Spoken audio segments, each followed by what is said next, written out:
Sequalitchew Creek. Today's adventure, we're hitting the Sequalitchew Trail. This should take us down to a rocky beach, a lake area. Also goes through a train tunnel that has lots of graffiti on it. That's very interesting. And who knows what else we might see. And the beach. Yes, and the beach. So it's me.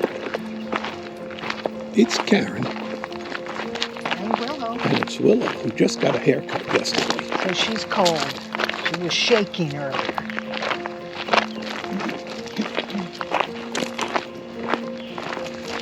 That's the path we're going to walk. Going down here. And how do I know we're going down here? Because that sign says so.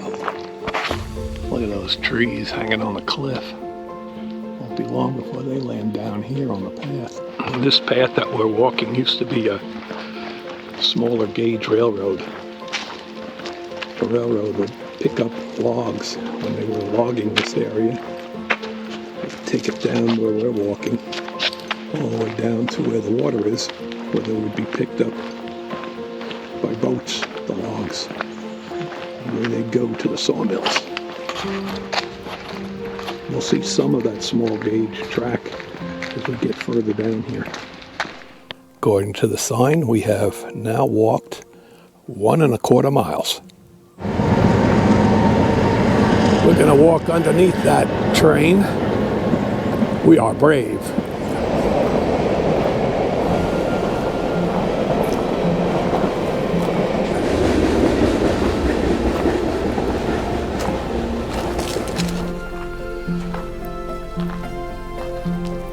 Going through the graffiti tunnel. You can hear my voice echoing off the walls. Pretty artistic.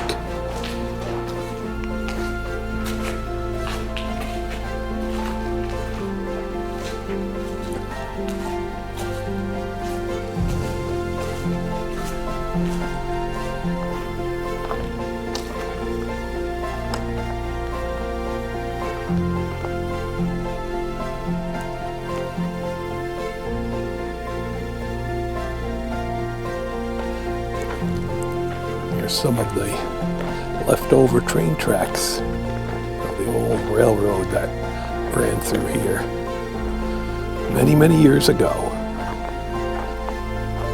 And this is where the tracks would go. They'd deliver the logs, and out there would be a boat, pick it up, and the logs would be taken to the mill.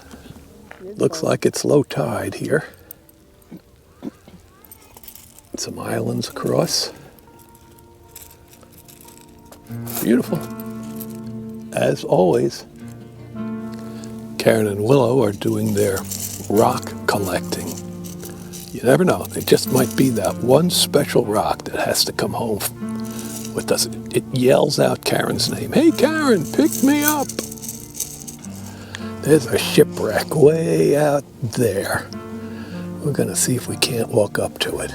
Built in 1919 by the Great Northern Concrete Shipbuilding Company, it was named the Captain Barker. It was built as a concrete ship to avoid the steel shortages from World War I and World War II. Most likely, it got grounded by a high tide, and there it sits.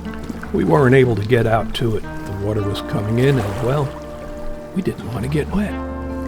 Washington has had all kinds of stuff happen. There's been volcanoes, and that's where this came from. This is a piece of lava out here on the beach.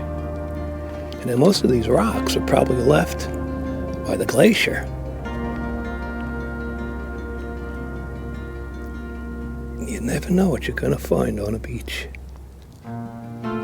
Lava.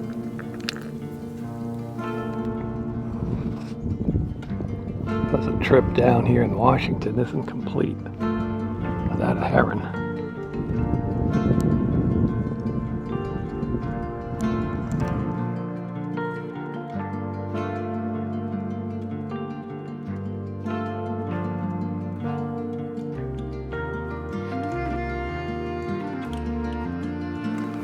Well, that's going to be the walk today.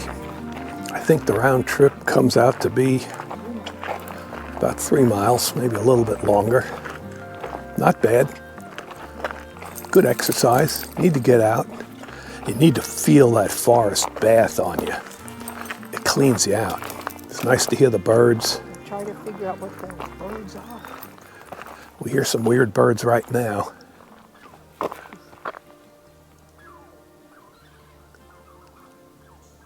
Can you hear them? Can anybody tell us what those birds are?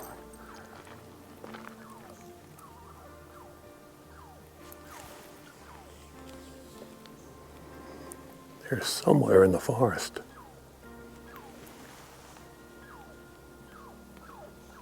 We found it. It wasn't a bird at all. It's a chippy. It's coming down the tree. You probably can't see it on the camera. But that was not a bird. Sounded pretty cool though. Well, there's lots of big leaf maples here. They're all covered in moss. It's beautiful. The sun's shining down in that creek area. That's where all the animals go, because that way humans can't get to them. We hope. Willow's little legs gets tired on these long walks, especially navigating through all the stuff she's got to navigate through. So guess what? Who walks who? Well, she gets a different view. Yeah. Don't you, Willow? You like being with us. That's all that counts.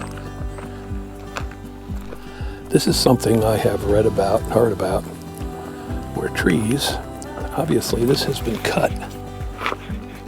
So is that, so is that, so is that. Yet the tree will heal itself. Amazing. It covers the opening so that diseases won't go in it. Trees are just simply amazing. This is called a nurse tree. Trees are amazing. Here's a tree that was cut down, but yet it allowed a second tree, a totally different species, to grow from it. Trees work in cahoots with each other. Well, here we're standing near the site of the 1905 Buffalo Soldier Bivouac, one of the largest encampments of the Buffalo Soldiers ever. So here's what we collected on our walk today, where we went to the name of,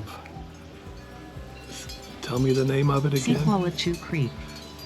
Hard name to pronounce. Anyway, we got Sequalitchew some Creek. stuff from a volcano. Lava. Sequalitchew. That's where we went. Interesting quartz. It looked really yellow when I found it on the beach. Now it's just a plain old rock. This is kind of interesting. It's like coal or something. A very interesting rock.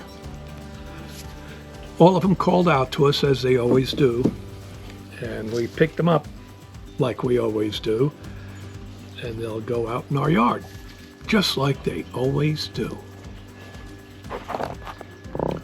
So this was a nice walk. We enjoyed it. We're going to do it again sometime. We see some other places. We couldn't get close to that boat because the tide was getting up there and we couldn't get over. But maybe one of these days we can get over closer to that wrecked boat. But that's it for this video. Embrace your journey as we embrace ours. Thanks for coming along with us, and we will see you next Thursday.